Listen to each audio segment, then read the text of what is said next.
Oh man, I always get a smile on my face when I hear that tune because it's time for another week of the RecPoker podcast. But tonight I'm smiling from ear to ear. I got a bigger smile than usual because I've got some exciting news we're going to be sharing with our audience tonight. So a few things I have to get into first, just like usual. I want to tell folks that our sponsor is the Running Aces Hotel, Racetrack, and Casino. We love them and they're a fantastic group. Our RECing Crew members are the magic makers that make everything happen around here at RecPoker. If you don't know what RecPoker is about, we're a largely volunteer-based, enthusiastic, amateur, recreational group of folks who just love poker. We love playing poker, talking about poker, studying together, winning together, commiserating when things don't go our way.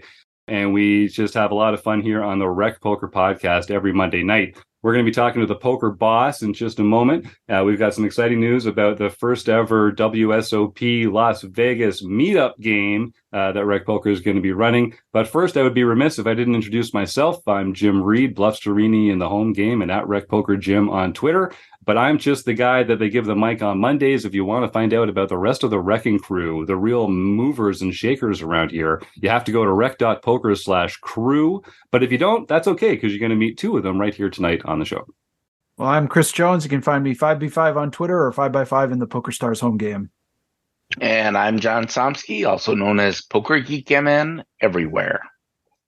And like I said, we've got a fantastic guest lined up today. Before we get into the interview, I just have to remind folks that tomorrow is the first Tuesday of June, so you can join our Tuesday night home game club for free. And all through June and July, there's going to be two separate leaderboards for a prize sponsored by 100K Studios. 100K Studios has been working with us to give away a prize of a $1,000 entry to a Run Good event later this summer. All you have to do is play in our Tuesday night home game league, just like you would for free normally, and we'll take care of the rest.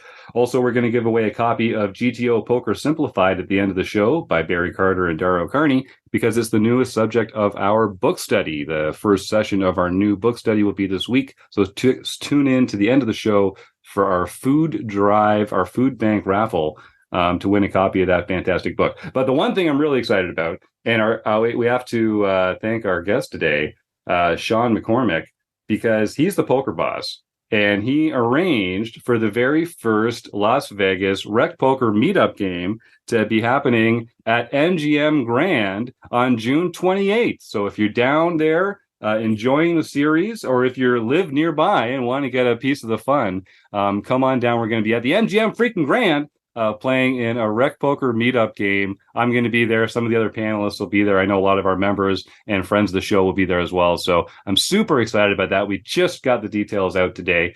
So without further ado, Sean McCormack, they call you the poker boss, and I understand why, because we had a couple emails back and forth, and then all of a sudden results are happening. Things are going crazy out here. First of all, thanks for helping us put all this stuff together, and mostly just thanks for coming on the show. I can't wait. You've got some really cool stories. I can't wait to get inside that head of yours. Awesome.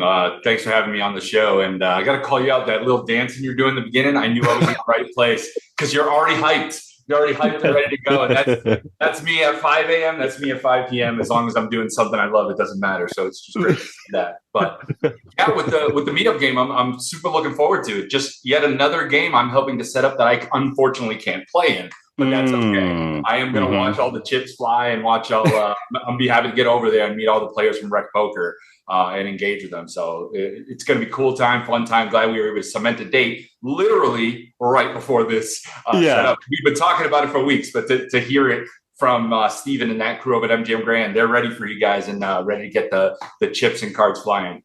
Yeah, it's going to be a great time. So Sean, we've actually only sort of met over Zoom once. We've emailed and DM'd a few times, but I could tell immediately this is someone who is about as enthusiastic about poker as I am. I could tell it was going to be a good conversation when we finally got you on the show here. So let's actually start with this. So you are in a position to put a lot of these games together. You're the poker boss. You've got a very cool title at MGM. Why don't you tell us a little bit about sort of what your role is with them in the poker world right now, and then we'll kind of talk a little bit about your story and some other juicy details I want to pull out of you before we're done today. Sure. So first and foremost, like everybody keeps asking me about my job and my new title because it is a cool job title. Like how many poker strategists are there that work for a casino? You know what I mean? Like it's kind of interesting. I'm almost trying to find another person that has the same job.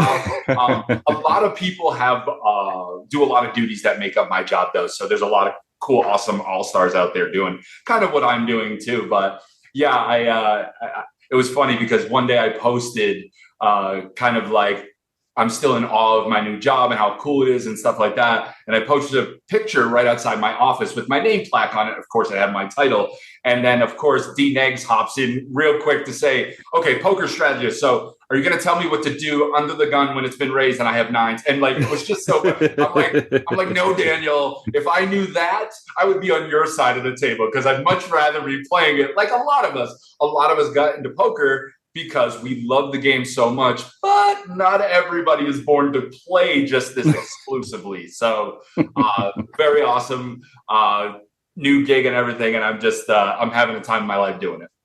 So tell me a little bit what goes into a typical day in the life or a week in the life of the poker strategist for MGM. What do you find yourself other than just taking delightful calls with poker organizations like ours? What's on your to-do list typically?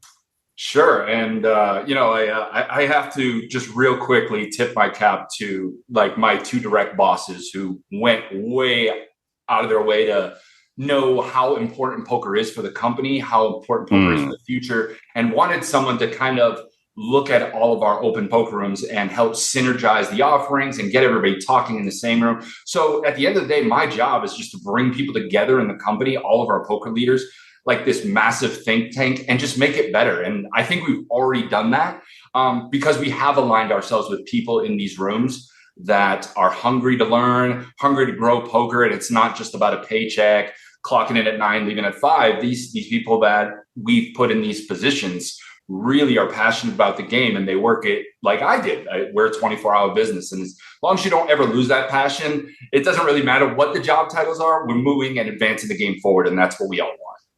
Well, I love to hear that priority of poker, the way that you describe it, because I think a lot of individual casinos, poker, and, I'd love to actually, I don't want to put words in your mouth. So talk to me about this a little bit. I get the sense that from some casinos, like they'd just rather have slots or something else there that maybe makes a little more money hourly or has fewer costs associated with it. I feel like a lot of the benefit from poker is its intangibles, bringing people in, having people there waiting on the list, having people there getting frustrated every once in a while, maybe, and blowing some steam off. Is that typically true? And what makes it different here at MGM? Poker is really tough to evaluate if you just look at a balance sheet.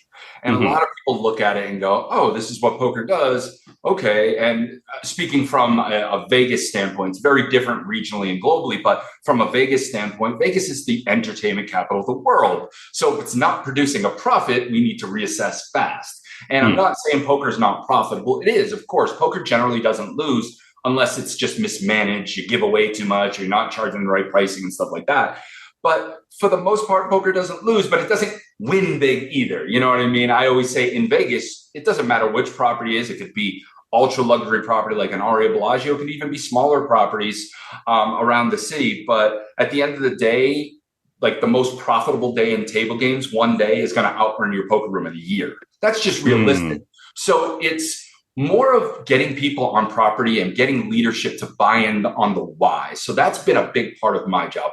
Why do we have poker? And when I started to dive into the numbers and I'm like, okay, Johnny doesn't just come in and punch and play 2-5 for 5 hours, but he went over here and he got a burger. And then he went over there and he played slots. And then he stayed in the hotel. And then these things start adding up and adding up.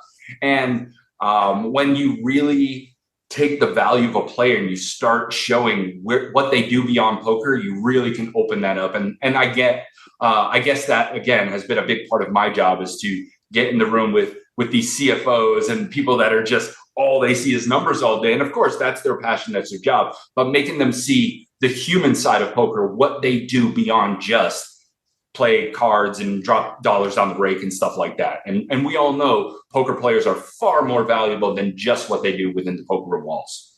That's a great answer. If folks in the YouTube chat have any questions for Sean, feel free to type away. We'll be monitoring that as well. John Somsky, I think you had something. Yeah, I was just going to mention that I am a case in point. So I would, if I'm going to Vegas or anywhere, any casino location, I won't go to one without poker. So that is a requirement. As a matter of fact, I'm not the one who's going to go play the slot machines. I will go out, have the burger. I might stay in the hotel, but I often bring my wife with me. And my wife does spend all of the time at the slot machines that I'm spending at the poker table. So the goal is generally for me to win enough at the poker table to cover her slot losses. So that's why the places like you are doing such a good job keeping poker players happy. The casino thanks to your wife's contributions. And I can just quickly add, I have the same story. Although I have to trade off. If I'm gonna come on a Vegas poker trip, I gotta set aside some time and earn enough money to send my wife to the spa, take her to like a Cirque show. So there's all this stuff that goes along with a poker trip that doesn't show up just in the poker room balance sheet. Absolutely. That was actually one of my questions for you, Sean. How is success measured in an endeavor like that? Because I think a lot, like you say, a lot of the CFOs, they're kind of like, what does the balance sheet show us? What are the revenue numbers? That's how we're judging success. But I think we all feel like, there's more to life than that. So how do you measure the success of a poker room or of an endeavor like this if it's not in dollars and cents? So, of course, financially, of course, we all know that's how anything is measured for success in a for-profit business. Sure.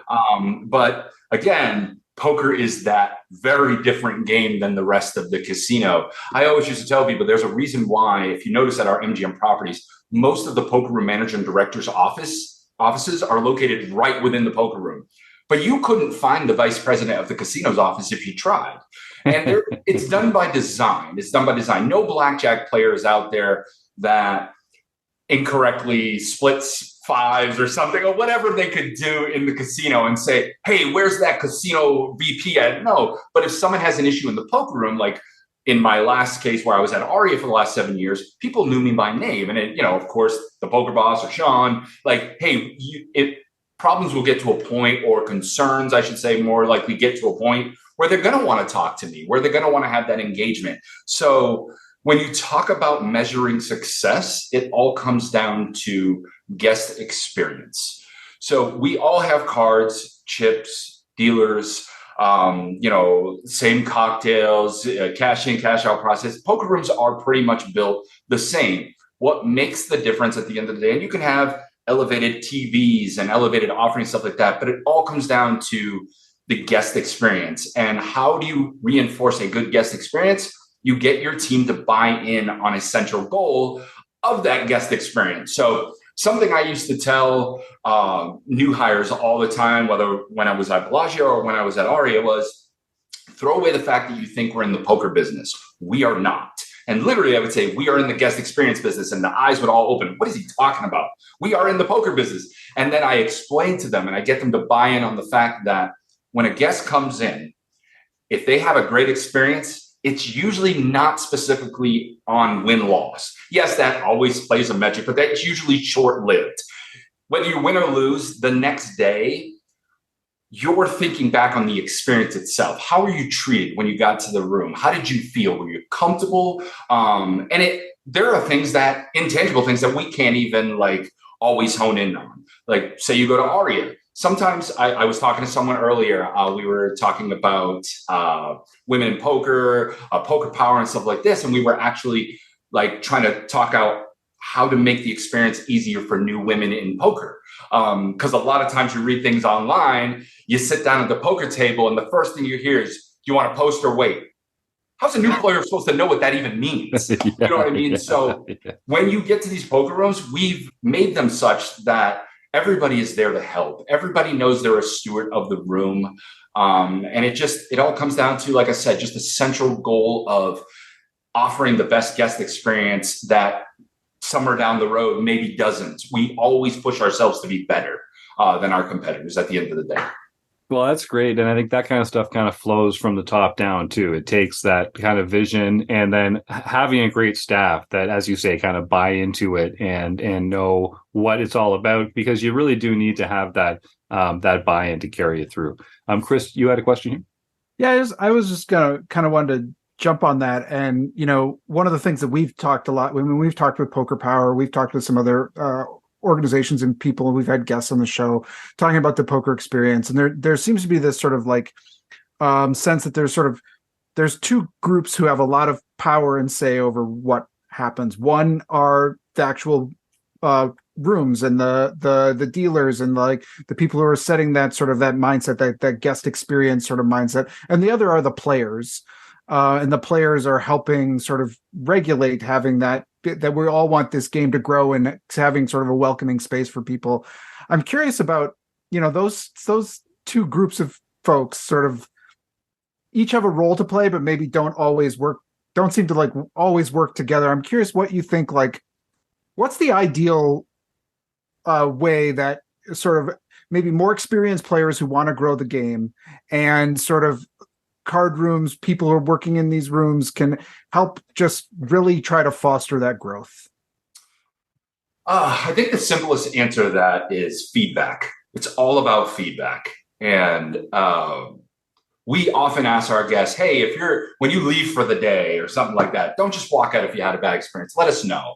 Don't say, hey, my ace got cracked by ace king. Not much we could do about those things, but but definitely let us know if there's something in your experience that you didn't like. I say this to the players as much as I say it to the staff. You can never over inundate me with information, whether it's positive information or it's concerns that things we need to work on. That's how we get better at the end of the day. So feedback. Let us know. And it's just poker is that interesting game that is a partnership between the player and the house, as opposed to every other game the house has. But I will say this, as funny as that sounds, I always tell the players, just remember at the end of the day, it's a partnership, but it's 51% here. I have to still be in control. At the end of the day, someone has to make the tough decision.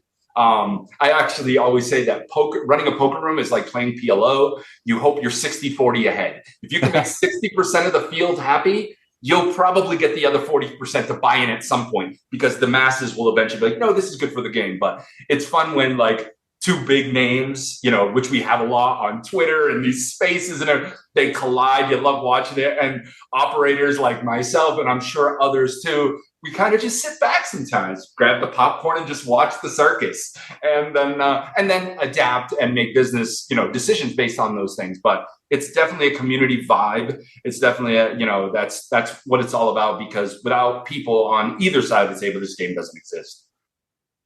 Well, you've obviously, this is something that you've grown into. I mean, you were at ARIA for a long time. And listen, man, everyone that I've spoken to has really enjoyed playing at the ARIA. I've had a great time when I was down there as well. So you're obviously doing something right there. What are some other experiences that you've had professionally that have kind of helped set you up for success with the role that you have now at MGM rather? I keep wanting to just throw poker strategist out there as often as I can. What are some other stops you've made? Don't worry, I keep saying it too. I think it sounds cool. So, I'm going to lean into my own title sometimes. And just it's a cool title. You know what I mean? It is. Make the most out of it, man. Come on. But,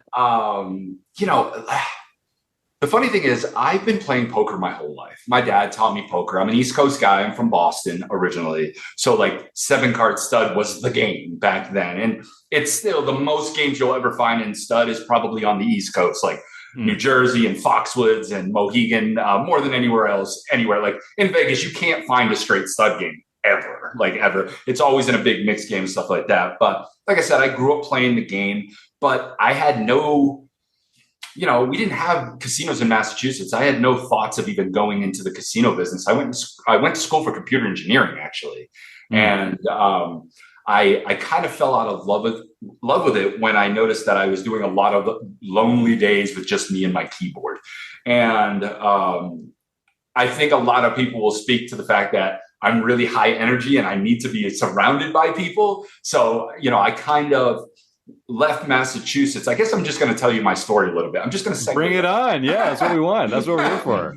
So, I left Massachusetts like when I was around 22 years old and moved to Florida. A buddy of mine opened a photography business out there. And, I was a kid. So I was like, yeah, I'll help out, took pictures, stuff like that. But he moved to Jacksonville, and no knock to Jacksonville. Gorgeous city, absolutely gorgeous city. But it's when you're 22, it feels like one of the oldest cities on the planet. Sure. So it took me all of 2 weeks to like, nope, this isn't going to work for me. And I moved a little south to Orlando.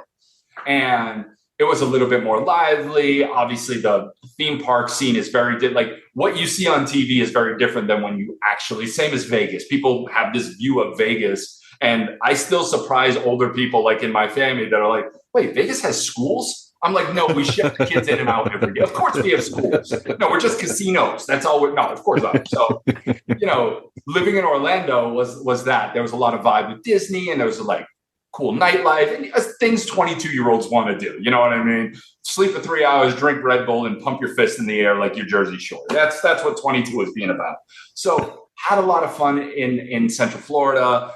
Got invited to play in some poker games. Like I always laugh at like when people talk about like in Rounders, I think they mentioned like playing with doctors and lawyers. I was that kid. I was literally playing with doctors and lawyers, and they couldn't care less if they lost money to me. You know what I mean? Perfect. Yeah. And that's when like we're talking 2002, 2003 poker. Like all you had to do was show up and not overplay Jack 3 offsuit, and you were fine. Like seriously, no one was GTO back then. There was no charts or anything. There was no one solving the game. It was literally like, yeah, you just ponied up the money and just played a little bit better than everybody else, and you had the game. So played in some games, and a buddy of mine one day was like, man, you really love like poker and like card games and stuff. I'm like, yeah. He's like, you should work in it. I'm like, work in it? It's Florida. Mind you, 2003. The only thing Florida had was dog tracks, and the betting limits were 2-2, not even 2-4. It was $2 every street, 2, 4, 6 capped at 8. No limit, no pot limit, none of that. When I eventually get to my first job, I actually went up to Daytona Beach Kennel Club, the first place I ever dealt. And I'm dealing games, like I said, $2 games. I'm dealing games with quarter chips. Quarters, not $25 like we call quarters, physical quarters. And it was just such an awesome experience. I mean, the ceiling was this low. It was yellow from when people used to smoke.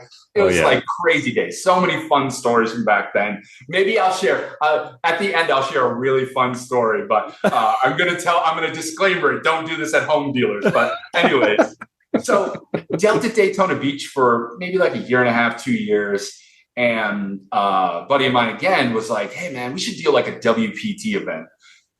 When you're a dealer in Florida, you live in a box. You don't know. And back in 2003, today the internet made us all closer together, of course. But back then, it's like you didn't know about the World Poker Tour except 2 a.m. Flipping through the TV. You know what I mean? Totally. And so I was like, how do we even apply? Thinking I have to go work for the World Poker Tour. My mind couldn't think that I'm actually working for the casino, and the World Poker Tour is partnered with the casino. No clue.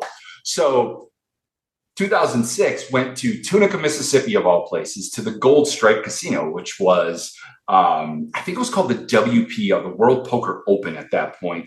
And the WPT was in town, and it was such a wild experience for me. But the Gold Strike was owned by MGM Resorts. At that time, I believe it was MGM Mirage, and we owned the Gold Strike actually up until about 3 months ago. We just sold the property. So when I was dealing there, you know, these big tournaments, you got the South, you got Mississippi. You don't have like big tournaments all the time. It's just, 13 table card rooms, and then suddenly explodes, and it's like looking at the World Series almost, just this ballroom with massive amounts of tables. So they needed help to run this event, and the Bellagio team was there to help them. That's where I met Hall of Famer Jack McClellan, which was our TD at the time at Bellagio, and I met a bunch of the crew, and I just made an impression on someone, and they were like, hey man, you like this stuff, come to Vegas. Like when we used to give jobs to anybody. Oh, you're passionate about poker? You know a straight beats or a straight beats straight. Come on, let's go. Flush beats straight. You got that's basically how I got this job, Sean. So yeah, I totally understand. We're on the same page though. Yeah. I think I think I saw in my first audition someone dealing the cards like the flop one at a time, not spreading it out. And that person has worked at Bellagio for like 15 years, by the way. Great guy. And but poker was just different back then. There's so like people always ask me about the old school stories, and I got a bunch. But yeah, it was just such a fun time. So I ended up going back to Florida, and we're there. Me and my buddy were there for like 3 weeks, and then 3 p.m. in the afternoon, just like young kids in their 20s do, we're just having like lunch or something. I think we were at like a Checkers or something, fast food, Florida fast food. And he's like, man, we should just move to Vegas. And I'm like, man, you're not serious. You're not even like, I already made a big move. I moved Boston to Florida. That I've already shown commitment. Now he's like, no, seriously, we should move. I said, all right, I'll make you a deal. Mind you, I didn't know 2 minutes ago I was going to make this deal. So I've already been up like, probably, I mean, it's 3 p.m. I'm 23 or something like that. So I've actually probably only been up for an hour or two. But yeah, in fairness, so I say, all right, I'll come by your house tonight at midnight on the dot. Have your bags ready. He's like, all right, bet, let's go. So he goes home, I go home. There's no way no way. I pack a suitcase, put it in my trunk, drive my Volkswagen Jetta over to his house and toot the horn. And sure enough, 4 seconds later, this guy walks out with 2 suitcases in a hand. I never looked back. I went back to Florida to close out my lease or whatever I had, apartment or something like that. I had a girlfriend at the time, so I had to kind of move her with me. She's not my wife, so I hope she's somewhere. I'm sure she's doing fine. But yeah, it was just such a great experience. And people like, you really just went all in, huh? And I was like, yeah, it was something I loved. And then in November of 2006, started working at Bellagio as a dealer. And I knew within 30 days, I wanted to run a poker room. I knew I wanted to move up. I knew like watching the players, all the stories. And man, if Twitter Spaces and all that stuff were around back then, the stories would have been even crazier. Maybe we didn't want content creators back then because maybe we didn't want to capture all those moments. So, but no, it's such a good time and such a, just a crazy jump off point, and just said, hell, I just went for it. That's awesome. That's amazing. And you could tell, I mean, you've been drawn to it, obviously, like you say, your whole life. Dealing, you get so much experience, you kind of see both sides of it. Like, I think dealing is probably where a lot of professionals get started, just because you kind of need that context. You need to kind of be immersed in it that way. And so what was your first step out of the box there? Or you didn't go straight to heading up the ARIA? What was your first promotion out of the pit there?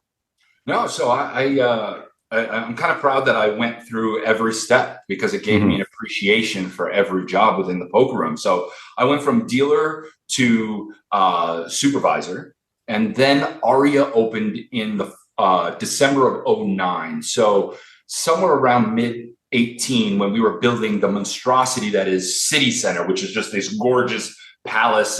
We don't even really call it, we call it the City Center campus, but it was just something that was unheard of. No one did these mega resorts like this, and the Mirage was the first real like mega resort. Steve Wynn designed that beautiful hotel. But what ARIA and City Center did, it just made it fully immersive, with the beer tower where you could live in, with Vidara behind it where it's non-gaming, with, it was called the Mandarin Oriental at the time, but it was, it's now called the Waldorf Astoria, which we don't own, but like just all that pieces and everything. It was so great. And now I'm just babbling. Now you got to ask me another question. So I mean, I think people get a sense that, like, if you love poker, all the jobs in the poker industry are fun, and I'm sure there's some hard work, but it's just like, you whistle to work every day. What are some hard parts of being in the poker industry, or what are some of the downsides, other than not being able to play in all these games that you're getting to set up, that outsiders might not just think to expect? Sure. I think the hardest part about working operations in poker is being able to separate being a player at times, but always wanting to be an advocate for the players. And sometimes those lines get blurred, especially in big corporations. Obviously, if you work for a single owner card room operator, he or she is probably a poker enthusiast. So you get to talk out and suss out all kinds of business strategies, and plans. But when you work for a big organization, which just has, there's probably 100 different divisions within ARIA alone, it's a lot of moving parts, and getting everybody to buy in is like, that's really the toughest part. Sometimes you see someone, like players will often bring me the newest, greatest idea. We're going to do this. I got a new game, or we're going to do this, or let me, I can show you how we can branch out and reach more people for you, and all kinds of different crazy ideas. And some of them seem actionable and some of them are great. And sometimes we can't make them actionable because a lot of cooks in the kitchen to approve it. And sometimes just because I think something's good for poker, it might not be good for everybody within MGM Resorts. That being said, I, again, have had the pleasure of not only, even before I was in this position, looked at the guy to like come to for like poker strategy, but now in this position, I'm in meetings now I never thought I would be in. And I'm just like, and the humbling part about it is really finding out what people think about poker. And most people in my company are very supportive of it. Although we all say the same thing. Man, poker players can be drama sometimes, can't they? And I say, yes, we all are. And too bad. Just take it. Take us or leave us. Well, you're the second guest that we've had on recently that's talked about poker or Twitter Spaces and sort of that arena for exchange of ideas and conversations. You're obviously pretty excited about that. Talk to us a little bit about what you like about that, or what you think is kind of interesting and new about that dynamic. So it's just kind of like what I was saying my job is. My job is to get everybody in a room and take these things out. That's what Twitter Spaces are doing. And they're making the everyman available to, or should I say, like big names in our industry available to the everyman. I don't mean myself. I mean like Dean Eggs jumps in these spaces. Like big name people are, Jennifer Tilly hopped in a space one time and was talking, and it was like, what is going on here? And it's like, that is cool. But because at its root, that's what poker is. How often can you just pony up, you can go play $1,000 event and might be seated in Kevin Hart. You can go play a Poker Stars event online, and maybe you're seated next to some big football, soccer in the US player. You know what I mean? Like, you see these incredible moments that you just don't see anywhere else, because at the end of the day, poker is that great equalizer. These people that again, I've seen some of their houses and what they drive and what what they spend things on. Some of these people live in the clouds. And when they're at the poker table, they treat you like everybody else, because they love the game so much. They're so interested in your story. So even like I said, big name celebrities, and I don't like to drop names too often, but when these people are around and they treat you like you're their friend that they've known forever, just because you have this bond in this crazy game of clay chips and cards, it's very humbling and it's very cool. Yeah, I think that's one of the things that I really loved about joining RecPoker, was that it's a different kind of group, because what brings us here is our shared love. And like, we all have bought into this goal of like making the poker world a more fun place, a brighter place, a more encouraging place. And whatever it is that we do in our lives that's work, we kind of get to leave that behind. And when we come to the poker table, we're already in this camaraderie. We're already in this group where we have this common love, this common element. I think that makes it so much easier to get along and to form relationships, because you kind of already have this stuff in common, which is fantastic. That actually tees us up for another question I had for you. So I think there's kind of this tension in the poker world right now, as content creators are coming to the fore. People want to be filming more stuff. They want to be sharing stories from the table. Often that's in conflict with rules that casinos have about not allowing, video recordings. And I think as an outsider, you get a sense that, casinos have a lot of sensitive information, security information, game security information that they don't want broadcast out to the world. But I think it's undeniable that there's a dynamic promotional element to a lot of this vlogging and a lot of this getting into the seat of the player at the table. So I guess I have two questions for you, Sean. So how valuable do you think that kind of promotional element is? And what kind of success have you had navigating that tension between the legitimate security concerns of the casino, but also wanting to really capture this enthusiasm and passion that's happening at the tables? So my simplest answer to all of it is we're in the digital age, and if you don't embrace it, you'll be left behind. I can admit myself that, 8 to 10 years ago, when people were pulling out phones and stuff like that, I was even one of those guys that was like, whoa, you can't do that. I remember the days where pulling out a cell phone in the sports book could get you thrown in jail. Like, sure. It's crazy as that is. We literally had they're called NRS codes in Nevada. Nevada's revised statutes prohibiting phones in sportsbook because the casinos, or really the regulatory people, were worried that someone would be like, "Oh yeah, let me get the bet on the ninth pony," or whatever people say. I don't bet ponies. You can tell right now. There's somebody watching that bets the ponies. That's like, he doesn't know what he's talking about. And you would be right. But yeah, it's been a really cool, eye-opening experience to kind of go full 180 and be like, no, I'm full in support of this now. I'm one of the biggest advocates for this, and I know the power of the reach. A buzzword that we hear a lot in businesses these days, and my company is no short, is having an omni-channel approach to how we do business. And if anybody from my company is watching right now, they're probably like doing the the eye roll here, because it is a catchy buzzword. But when it comes to vlogging, it really holds true, because these vloggers come in and capture their audience is sometimes people we can't capture. Right. Just because we're MGM Resorts and we have the massive branding departments and loyalty departments and all, doesn't mean we hit 100% of the people. There are absolutely people that, Kmart,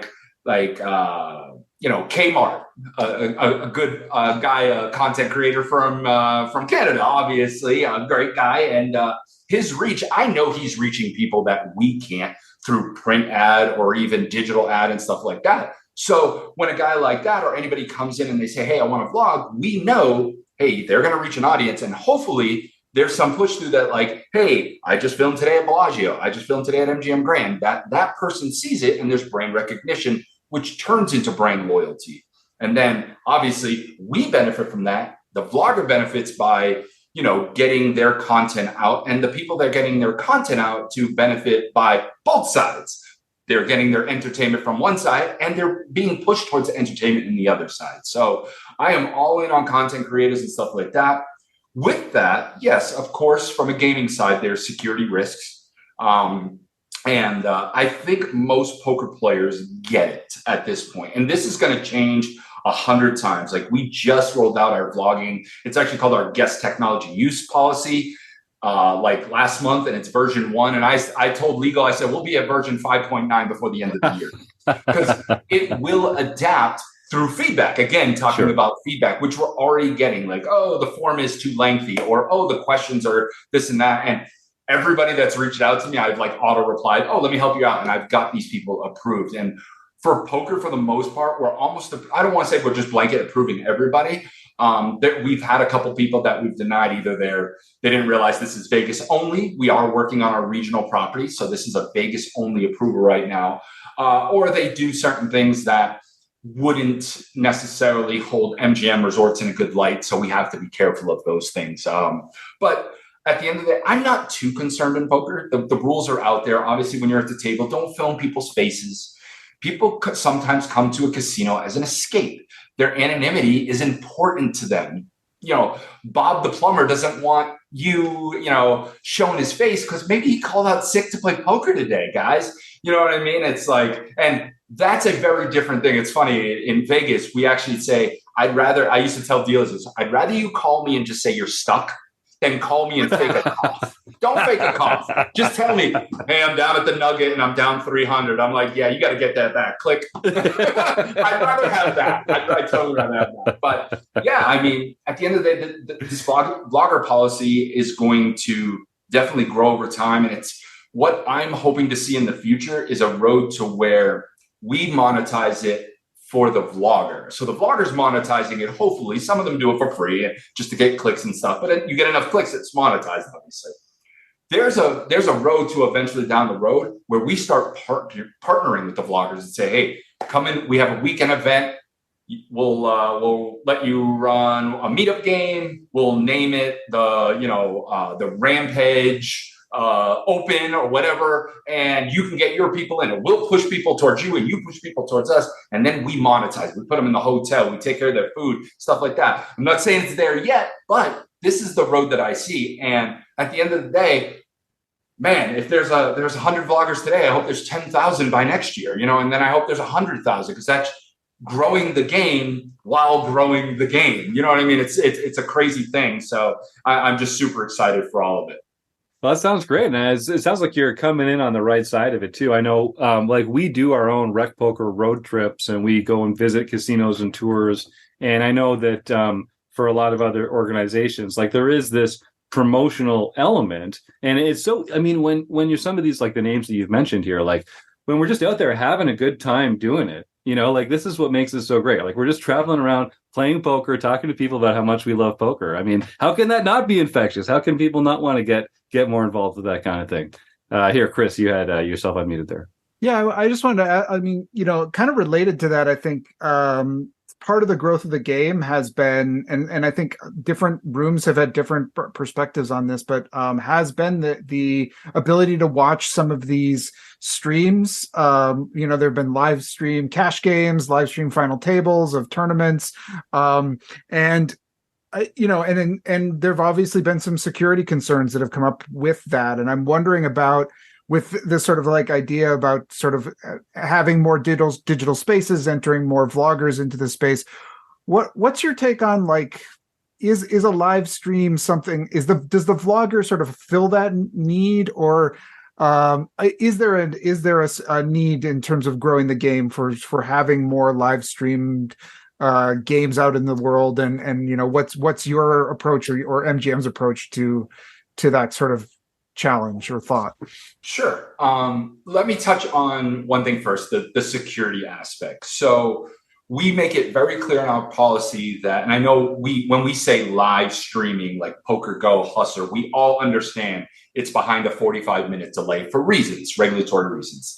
Now, that being said, bloggers, when I talk about it, you'll never hear me say streamers. I've literally coached that word out of myself, because in the policy, the very first thing I say when I approve anybody is, it's like bolded, you can never live stream within poker, ever. And I don't think most bloggers are out there to live stream, because again, poker content without like graphics and seeing the hole cards and all that stuff is boring. Like all of us, we love the game, but no one wants to see you use a putter from 400 yards out and shoot 100 shots. Like that's not fun. No one wants to see that. There's no way to interact with that. And the same holds true in poker. If you're not seeing, poker boomed, we can all thank Chris Moneymaker, 100%. Good friend of mine, love the guy. We're always trolling each other at some point on Twitter or something like that in real life. But and Chris absolutely had a big part of the poker boom. But lest we forget, a couple years before that, the whole card camera was invented. And that is what really started the boom. The fact that we at home could interact. I love going back to the old videos in the 80s and stuff like that, just to see the smoke in the air and all that stuff. And it's just really cool. And like Binions was Binions, and all those the old guard had the best stories that we'll never be able to recreate the same again. But we live in that era. We love to watch it. Like it's almost like just like story time always. But yeah, it's just a new world today, man. And from, like I said, from a security standpoint, as long as people are following the rules, we're not really too concerned. I am watching the content as it comes out. I literally subscribe everybody that we approve. I instantly subscribe to them so I can watch their stuff. I have a Poker Boss YouTube account, but then I have a burner YouTube account. Like, who has a burner YouTube account? I just have a secondary one just so I can go watch everybody's stuff and like make sure they don't think I'm like watching. I don't even know if they could see that it was me. But anyways, I just love this whole new world of vlogging, and I'm hoping when you guys come to MGM Grand, there's going to be some phones out. I think we're gonna try and make as big a deal about it as possible. I love it. Personally, I'm a Twitter addict. When I'm at the tables, that's where I'm taking notes and sharing hands with people and that sort of thing. So yeah, I'd love to I'd love to see what else we can get up to down there. But I'm really, I don't know if you've noticed, Sean, but I'm really looking forward to this meetup game on June 28th. This is going to be, I love it. It's going to be pretty special.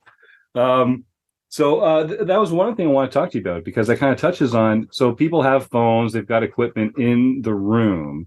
There's all this RTA stuff that's coming out. I mean, it's not coming out now, but like it's in the public discussion right now. People having charts or, using solvers on their phone while they're at the table. I think I've seen a bunch of different solutions out there, different policies that rooms can take. No phones at the table, like, seems to make a lot of sense from a let's just make sure that it never happens point of view. But I get that that's kind of a tough sell on the poker playing population.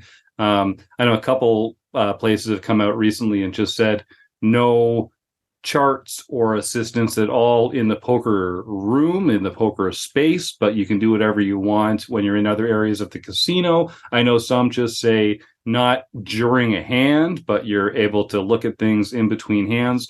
I don't want to put you in a box here, because there's Sean McCormack and there's also MGM talking here, but do you have a personal take on this, or is there a corporate take that you feel like has hit the right note when it comes to balance on this? These are going to be tougher conversations as the technology continues to get better and better. I think Apple today released their vision goggles or something like that. 20 years from now, those could be contact lenses, and we won't know what the HUD looks like.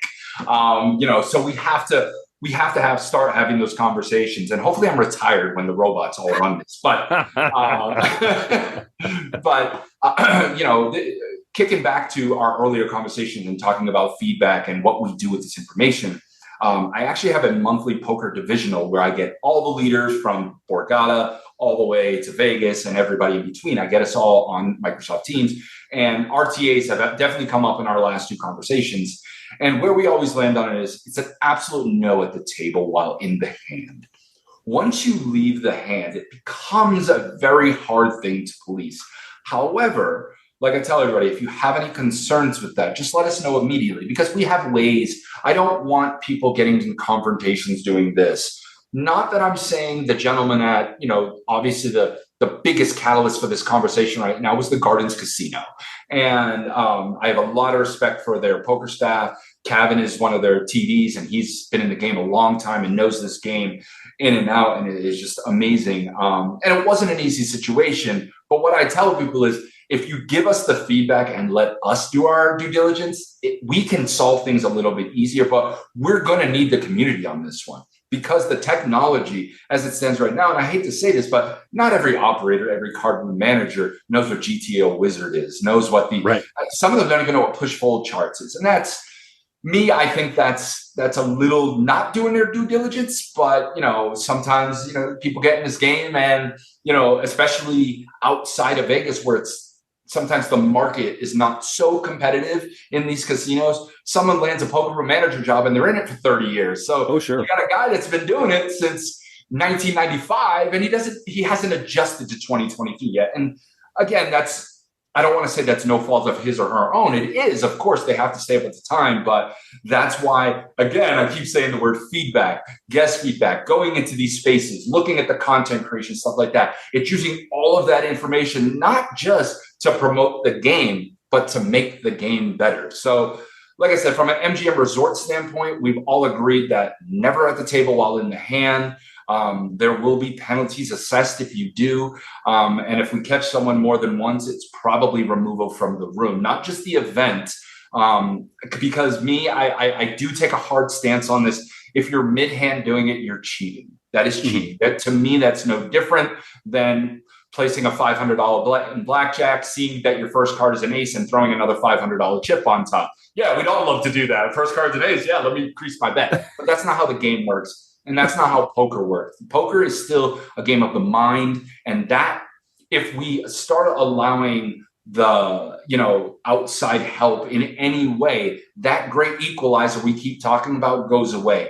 The people that we love to watch play this game start to go away, because if they have 0% chance, they already have the worst of it. against any pro. I was told this by a pro that still plays, a very, very well-named pro, maybe about 5 years ago. He says, people getting into this game long time that play Hold'em don't have that much of a chance unless you're literally putting the study in and studying and studying to stay in the game.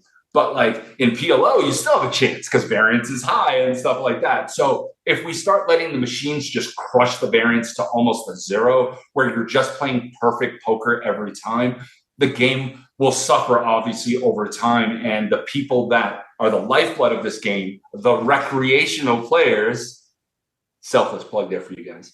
Bring it. Those are the players that keep the game going, because eventually 1-2 players go to 2-5, 2-5 go to 5-10, all the way up. Every single player playing, whether they're playing at Legends Room right now, playing 4,000, 8,000, or they're over at Aria playing in the big, 500,000 PLO game, they all started playing 1-2 no limit Hold'em. I don't care what they tell you. That's where they started. We all get into this game the same exact way. Walking into a poker room with a $100 bill in our hand, nervously looking around going, what do I do now? We all started the same way. And we need to make sure that those people that are coming to the game always feel comfortable, and feeling like you've been taken advantage of by someone you already know has an edge on you just feels extra shitty. Yep. Couldn't have said it better myself. And honestly, like, I hope we never solve poker, because like half the fun is in studying it and thinking about it and like learning all the different ways that you can exploit people. And, solved poker, it will be the death of poker. I firmly believe that. So let that be said. All right. Well, you said if you're kind of in a 24-hour position, you're obviously very passionate, enthusiastic about it. What do you do to relax? What do you do outside of poker that kind of just makes up that minute portion of the week that you're not spending being an excellent poker strategist? Wait, there's life outside of poker? I mean, I hate to be the one to break this to you, but I've heard stories. Breaking news, right? No, I definitely love to, unwind and definitely. As funny as it is, I don't play a lot of poker when I'm in town. I actually end up playing poker when I'm on vacation. So I'm like, I'll go away for 5 days, and my wife's already like, "Which day are you playing poker?" She already started, because it's different for me to play out of town than it is in town. It's a little bit harder with my schedule, but obviously, also I know a lot of people, and I'll go down to sit at the South Point and play poker at a random casino, and I'm there for 5 minutes, and someone's like, "Hey, what are you guys doing with the BetMGM Championship this year?" And I'm like, I look at them, I'm like. I'm like, you're speaking in my backswing. And they look at me like funny. I'm like, this is my golf game, guys. This is my golf. This is my away from it. And, I don't say that. I go, oh, let me tell you. so I definitely don't, especially as I'm getting older, I don't, I definitely find the importance of unplugging. And I love spending time with my wife and our amazing animals. We have like 5 animals now. We have 3 dogs, a ferret, and a hedgehog. We got a farm. We're working on a farm. Our goal eventually is to run a farm for like aging dogs. Like almost like hospice care for dogs. Because I love that. It's hard to take care of a dog when they're old, but if we could give them a space, but me, I'm such a softie. I'm like, oh my God, I can't. But no, that's definitely a dream of ours. And anything to do with animals, I definitely give some time back. I work with youth.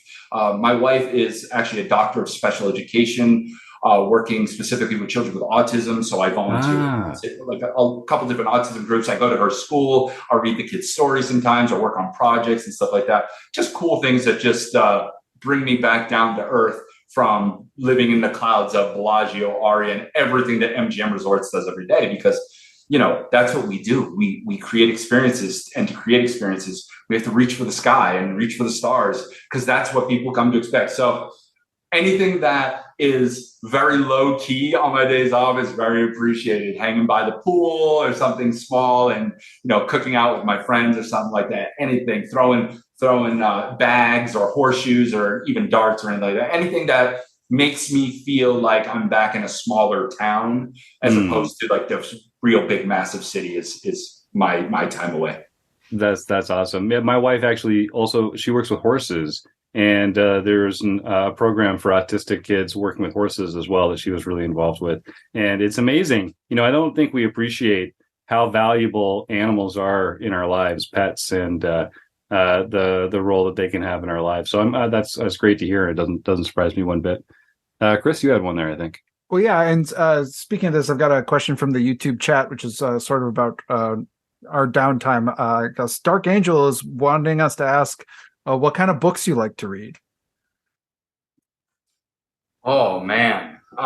Lately, I've been reading. Oh, man, this is so bad. I'm so bad at crypto. Like, I'm really just bad. I literally just buy it here, but I have no clue. So I'm trying to read about like different ways to be successful in the digital markets and stuff like that. But it's not really going well right now. But yeah, I do read books throughout the year, different books that I different passions in. But a lot lately has been around like different games and like reading more like online stuff that I'm reading about different worlds that I'm not attached to, that I'm interested in, like content creating. I've been watching a lot of like slot streamers and poker streamers and video, like table game streamers lately. That's a big part of my passion right now. Yeah, that question comes from Donna. She seems to think that you'd have a good answer for people when asked about books from Dark Angel Dawn over there. Oh, you're just muted there, Sean. Sorry about that. There he is. Yeah, so if anyone has any other questions for Sean, feel free to type them into the chat there. We're going to be wrapping this up here shortly, and then we'll be doing our raffle for the food bank awareness that we do every week. So Donna has a follow-up. Sean, she wants to know, what's your favorite bedtime story? No comment. She has to pick the story she's going to read me. No comment. Oh, I see. Something tells me that Donna and Sean were in a Twitter space sometime recently, and something came out of that. I'm pretty good at reading between the lines after all these years. Hey, talk on something for like 30 seconds. Yeah, okay. So, well, now's probably a good time for folks to start typing the words food bank into the YouTube chat here. We're going to have Sean back for his final portion of the interview here in just a moment. But as people know, every week we do like to do a raffle to bring awareness to food insecurity. A lot of people that you might not know in your own neighborhood or your own community might be having a little trouble putting food on the table. It affects more people than you think. And so every week we like to have a little raffle here to give away a prize and to draw some attention towards the plight of food insecurity. So if you want to help, all you have to do is just Google food banks near me, and a place will come up that is in your neighborhood that can maybe, if you donate some time, some dollars, or some non-perishable food items, you can make a difference in your own backyard. So please do. If for now, you can help out just by typing the words food bank into the YouTube chat, and someone's going to win a copy of GTO Poker Simplified by Barry Carter and Darrow Carney. Sean, we've got you back. Have you been thinking about bedtime stories? Because it's a subject that our YouTube chat is just buzzing about. So, believe it or not, Donna could read me War and Peace, and it would be peaceful. If you know Donna, you know her. Every tweet I read from Donna is in her voice, and I love it. So, yes, that is our running joke that I did ask her on the very first space that we were in together. I said, Donna, just please read me a bedtime story. So she does owe me that. I want it to be something good. I want it to be a good book from the UK that maybe I don't know. Yeah, there you go. All right. So, Donna, you've got something to think about there.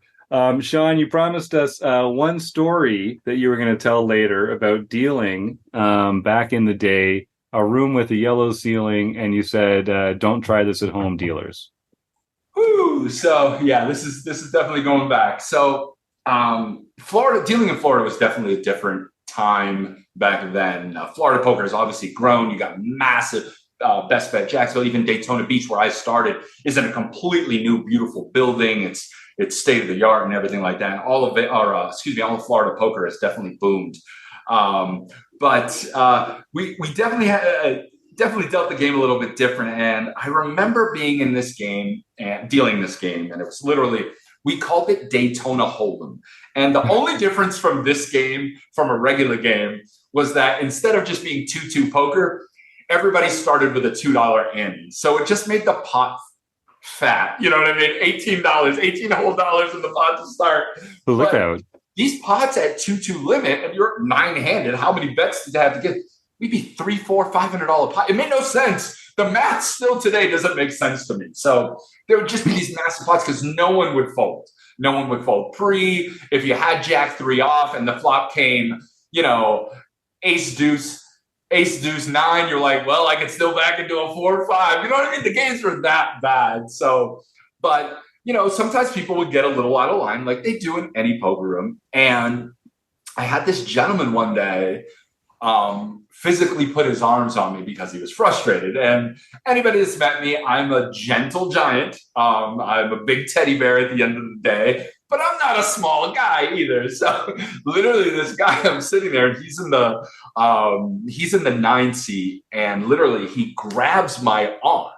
Luckily the deck is in my left hand because I'm right-handed. He grabs my arm as I go to like burn and turn or something like that. And I literally was like this, and I'm like, excuse me. And he literally pulls on my arm. So reflex, I just threw my arm back like this, and he flies back out of his chair, and he's laid up against the wall. These rooms were not big. So he's against the wall. And in Florida at the time, I don't know if this still holds true, we had police in the rooms. So police comes up, and I'm like, oh my God, I'm in trouble. And they just threw the cuffs on this guy. Got him right out of the room. Like, we saw what happened. You don't touch dealers. So it was a great level of protection. Not that I would want to see that in poker rooms these days. Granted, don't touch anybody. We should never. Don't touch the dealer. Nobody has the right to touch a dealer ever. But it was such a surreal experience because, like, again, I'm like 25, 26, whatever I was. And I'm just like, you see the cop, like, not security, like you find in most actual police, Daytona Beach police officer that was stationed there. And it was, it was just such a crazy experience. And again, I'm not a violent person. And it wasn't like purposely I wanted to like knock this guy out. It just happened. I turned the way I did, and he was drunk or had been inebriated and fell back. And it was just such an experience that I'm like, wow, that's going to be a tough one to top. And sure enough, I have hundreds of stories that top it that I can't tell you. One day I'll write a book. For your book. Yeah, that's right. I'll wait for your book. That's right. Well, Sean, thanks so much for your time. This was a really fun interview. I knew it would be. If folks want to reach out to you, personally, is Twitter the best way? What's the best way for folks to make an impression if they're trying to connect? Yeah, Twitter's really the only social media that I use for business for the most part. I don't really use anything else social-wise. Maybe I should get a TikTok account. I don't know. I don't know how to film video. I'm so bad at those sort of things. But no, at the Poker Boss on Twitter is the best way. My DMs are always open, so I get message requests all the time from people with different questions, whether it be about MGM operations or a lot of times I get questions from other operators. Hey man, what's the ruling in this game? Or what's do you guys burn when you do this? When you do draw procedures, how do you do this and stuff like that? So it's great to be able to like have a think tank with people, not just in my company, but also outside of the company to make the game better. So always best, like I said, at the Poker Boss on Twitter is the easiest way to find me. And I'm pretty engaging on there, and I always respond if I win a day without responding to you, send help. I try to be the guy that always answers everybody, but no, this has been great. And I appreciate you guys doing this and having me on. And I so look forward to meeting you all guys in real life at the MGM Grand. What did we say? June 28th, correct? 28th. Book it, baby. I will be there with you guys. Like I said, I won't be check raising you, but I'll be taking notes on how to get my poker strategy on the other side of the table. Now you're talking. Right on. Well, Sean McCormack, everybody, thank you again, my man. This was great. June 28th, my pal. I cannot wait. We're going to be there, so we'll see you then, if not before. Absolutely. Thank you, gentlemen. Have a good one. All right. Cheers. Well, that was about as fun as expected. Sean McCormack, the Poker Boss, poker strategist from MGM Resorts, and the local celebrity around here for putting our RecPoker meetup game together for June 28th at the MGM Grand. So that one's going to be a lot of fun.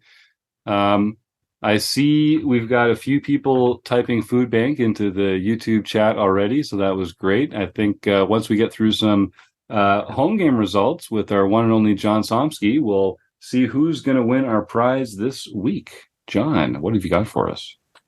Well, we'll start off with K-Poker wannabe Ron Payton won his 4th nightly victory for the year. And Stewie 13, Stuart Carriage, got his 5th nightly victory. Eben Flows got his or her 1st nightly victory for the year. Congrats. And Michael Babker, got his 5th nightly victory. Hazy 08 got his 3rd nightly victory. And Shark Slayer 21, Lucky Haas, got his 2nd nightly victory for the year. Some family victories in there. Congratulations, everybody. Excellent. A really mad guy got his 3rd daily mixed victory for the year. And I believe that's the 2nd daily mixed victory in a row. I was going to say, we've heard his name a few times here. Way to go, mad guy. And Rick the Good Dog got his 3rd international victory for the year. All he does is Isma got his 2nd international victory for the year.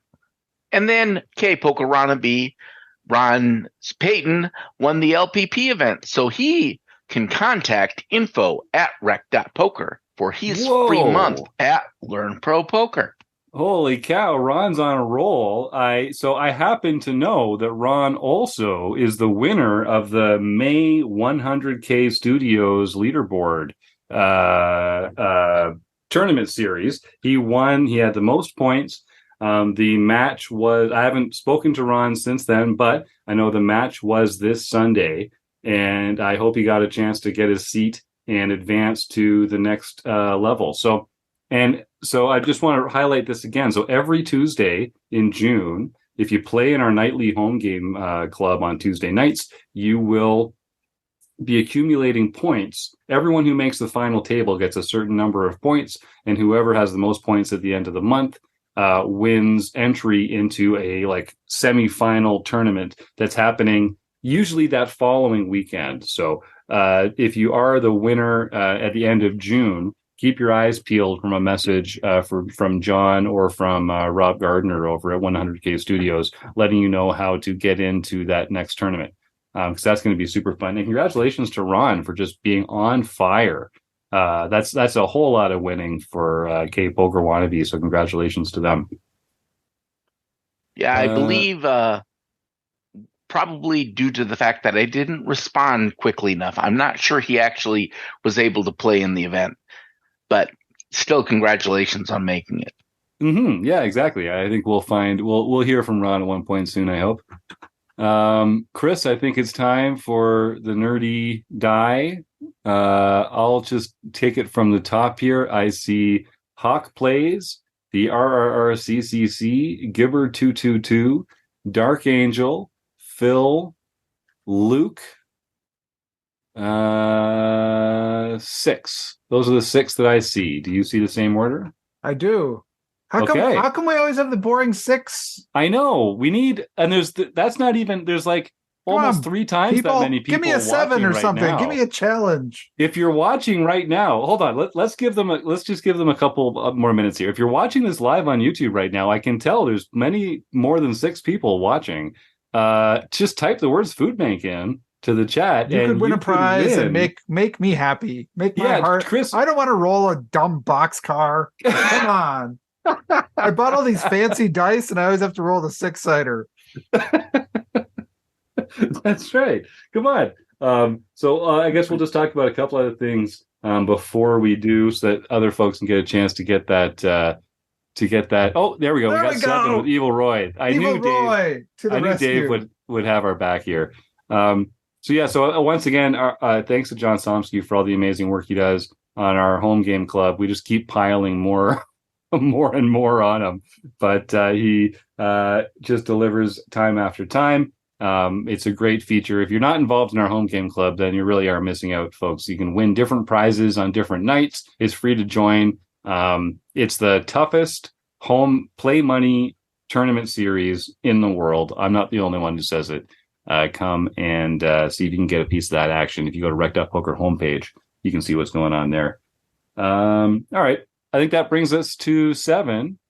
And I got 7. If I roll, I've got the nerdy 8-sider rather than the boring 6-sider. If I roll an 8, we re-roll. Okay, right? Sounds good. Let's do it. Here we go. It's a 7. See, Oh, Roy, look at Dave! Oh man, Dave just wins everything here. that. He at doesn't even. RecPoker. I mean, he doesn't even. He wasn't even going to just, play. he wasn't even going to play, and he's still a winner. that is something else. Well, Dave, you know the rules. You got to send me that email, info@rec.poker. We're gonna have to start minting some new kinds of prizes for Dave. I think Dave's already like experienced all the different prizes we would normally give out as a consequence of this.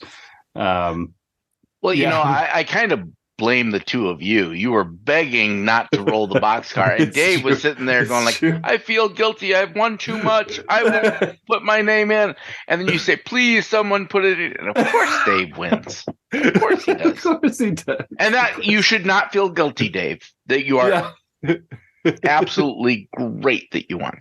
That's true. Maybe part of the prize can be some of Phil's bamboozled tears. Maybe that should be the prize we send. Yeah, we are collecting Phil's tears. And I think I've been coming up with. I mean, I've just been collecting them because it's fun. Yeah, but we should. But now we have something to do with it. them. You know. Like, I like that. It's like for the prize that you can't give for somebody who has everything. All